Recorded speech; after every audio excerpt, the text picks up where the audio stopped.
friends, today's part of our study just makes my heart sink. There's so much expectation of change and liberation, but instead, we see things getting much worse for the Israelites. You see, the new Pharaoh has quite a strong reaction to Moses and Aaron's request to let the Israelites go. It is generally believed that Amenhotep II was the Pharaoh at the time of Israel's deliverance from Egypt, because it coincides with secular ancient Egyptian records. He had a reputation for being a cruel king and a ruthless conqueror. Amenhotep II secured entire obedience of his subjects at home and in conquered lands by an administration of calculated frightfulness.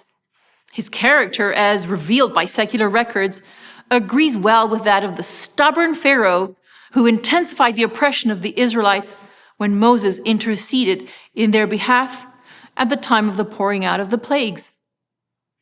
Upon his return from Midian, Moses and Aaron had reinstated and reformed Sabbath observance among the Israelites, and the Pharaoh had gotten wind of this.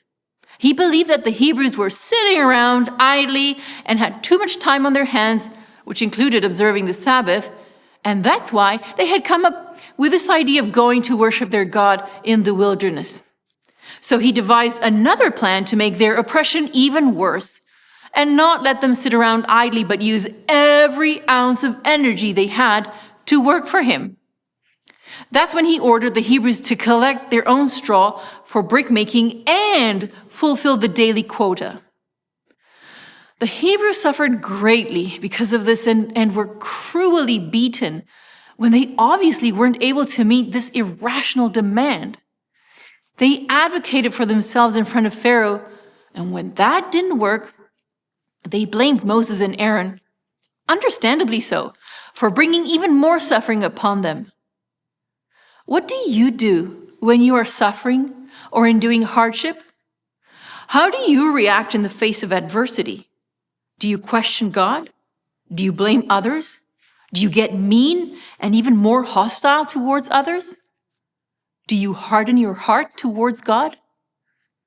Someone I met a few years ago told me, "I've been on the receiving end of anger my whole life, and now it's time for me to give it out to others." Now, I'm not saying a person should be passive in the face of adversity or hardship, but I do invite you to reflect on who you become in the face of suffering. And remember, let us not blame God for hardship, but let us turn to Him for strength. And with that, we come to the end of our nugget. I'll see you tomorrow.